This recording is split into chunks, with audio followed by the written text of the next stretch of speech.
ver esse vídeo, tenha em mente que tudo que poderia ter dado errado durante as gravações deu. A luz estava péssima, não tínhamos tripé, a tinta das canetas começou a acabar, o quadro estava manchando, os pés chegaram antes da hora, a memória do celular deu um bug muito louco. Então, releva alguns pequenos detalhes e aproveite o vídeo. O petróleo.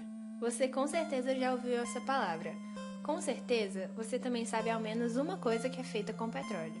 Mas você realmente sabe o que é petróleo? A palavra petróleo vem do latim petraeolum, ou seja, óleo de pedra.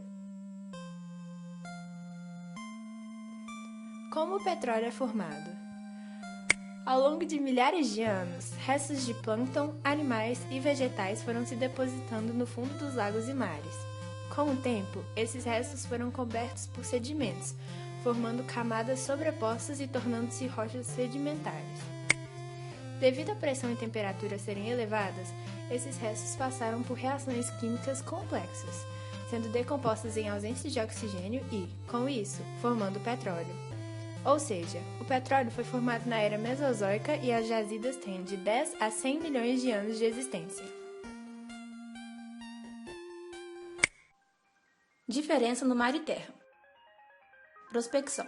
O processo de extração do petróleo começa com a prospecção, do latim prospectione, que significa pesquisar. A partir da prospecção, o geólogo analisa detalhadamente o solo e o subsolo para determinar a localização de bacias sedimentares e a probabilidade de haver rochas reservatório com petróleo aprisionado. Para isso, utilizam-se vários equipamentos. Gravímetro. Detecta sutis variações na gravidade que indicam o fluxo subterrâneo do petróleo. Magnetômetros.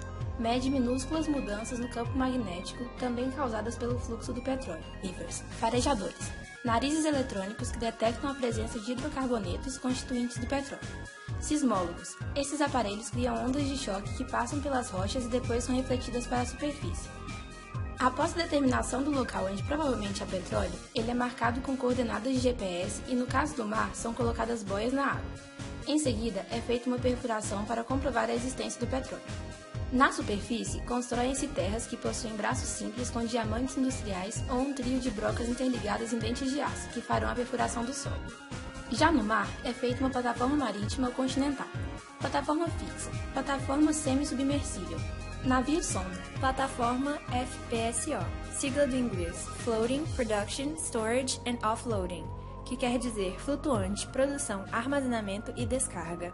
Plataforma autoelevável.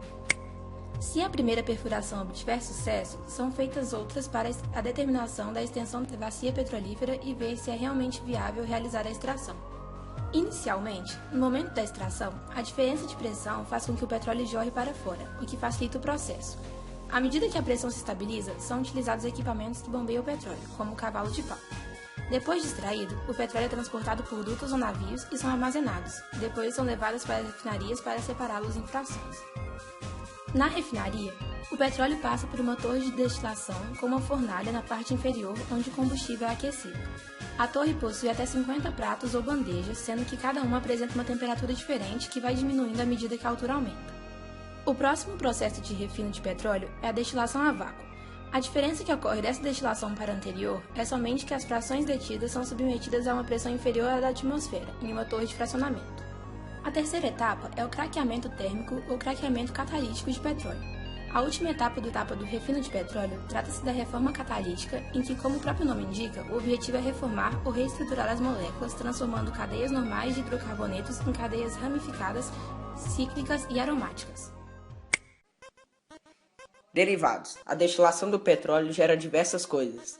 Gás líquido feito de petróleo, que é utilizado como gás de cozinha, a gasolina, querosene, parafinas e é misturado ao chocolate para dar consistência a ele, asfalto, vinil, plásticos, tintas, maquiagens, entre muitos outros.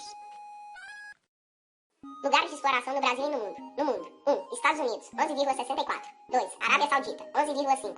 Rússia, 10,83 em terceiro lugar. 4. Canadá, 4,3. 5. China, 4,24. 6. Emirados Árabes, 3,71. 7. Irã, 3,61. 8. Iraque, 3,28. 9. Kuwait, 3,12.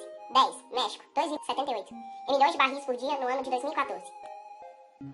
Porcentagem em relação à produção nacional de petróleo. No Brasil, Rio de Janeiro, 74. Espírito Santo, 15. Rio Grande do Norte, 2,8. Bahia, 2. Sergipe, 1,9. São Paulo, 1,8. Amazonas, 1,6. Ceará, 0,3. Alagoas, 0,26. Paraná, 0,13. O que aconteceria se houvesse uma escassez?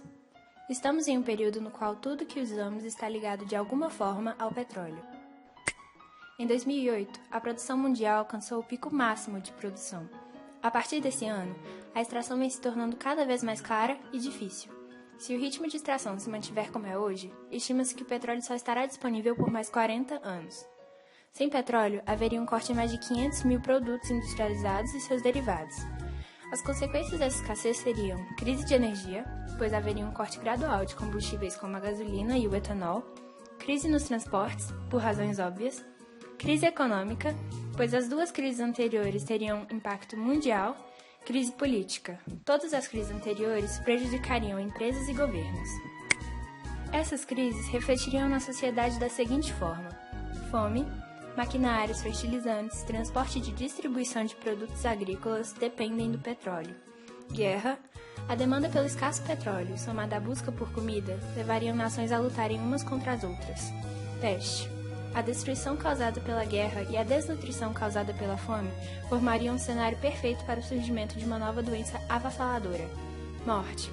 Fome, guerra e peste, e as 7 bilhões de vidas serão insustentáveis. David Pimentel. How many people can the Earth support? Estima que podemos manter cerca de 2 bilhões de pessoas, ou seja, 5 bilhões de seres humanos terão que ir embora, e você tem 70% de chance de ser um deles. Seria o fim da vida como a conhecemos.